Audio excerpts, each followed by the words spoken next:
Bonjour la squad, ici le Phoenix. Aujourd'hui, la vidéo va être en l'honneur de la reine des archères qui disparaît de Squad Buster et retourne dans Clash of Clans.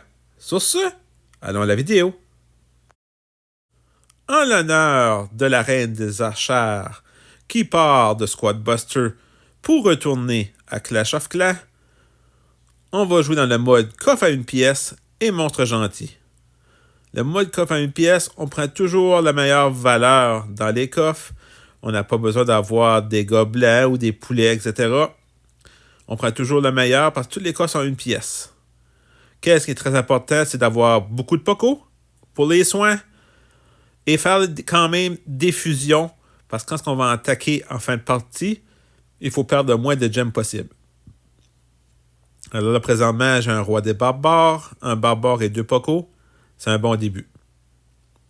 Et un mineur. C'est certain qu'il faut faire aussi une fusion de mineur, une fusion de chevaucheur de cochon pour la vitesse.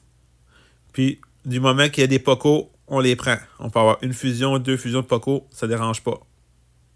Plus qu'on a, mieux que ça va être.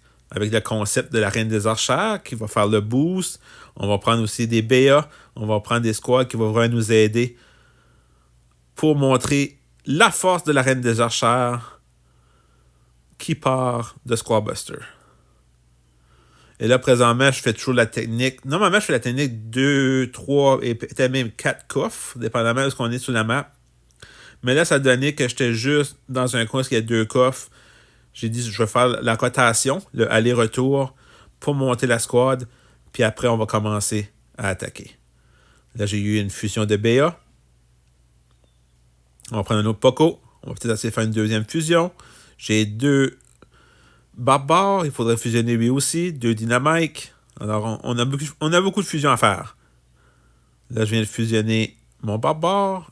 Oui, mon barbare, c'est ça. Là, il y a une squad qui s'en vient. J'attaque pas. C'est pas le moment. Là, à partir de 2 minutes, il faut prendre les mineurs, les chevaucheurs de cochon. On peut prendre aussi des dynamiques qui vont aider avec la reine des archères. Alors, on continue, on se dépêche.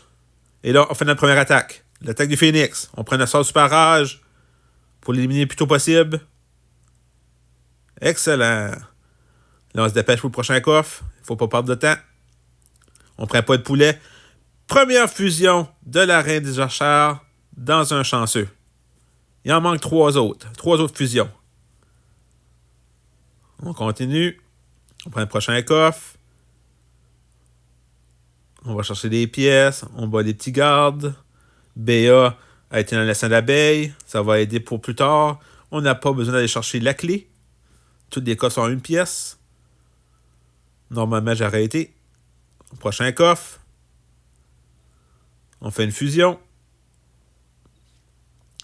Et là, on va prendre un autre roi des barbares. On continue. Deuxième fusion de la reine des archères dans les chanceux. On continue. On prend le plus de coffres possible dans la dernière minute. Là, on a pris une reine des archères. Une autre reine des archères. On fait notre troisième fusion. Et en plus, jamais 203. Un troisième chanceux de la reine des archères. On est rendu à 4 fusions. Là, on prend le roi des barbares et c'est le temps d'attaquer. Il reste 20 secondes. On est troisième. On va vous montrer la puissance de la reine des archères. Et c'est l'attaque du Phoenix. On attaque au milieu. On prend notre super rage. On lâche pas l'équipe. On élimine. Excellent. Vous voyez, ils peuvent rien faire. On va chercher les gemmes. Il reste 2 secondes. 1, 0. Très belle victoire de la reine des archères avec 4 fusions avec 1322 gemmes. Sur ce, allons à la fin de la vidéo. Si vous avez aimé cette vidéo du départ de la reine des archères avec 4 fusions, veuillez vous abonner, mettre un pouce bleu et si vous avez des idées de concepts ou de défis, veuillez me l'inscrire en commentaire. Sur ce, la Phoenix Squad, à la prochaine vidéo.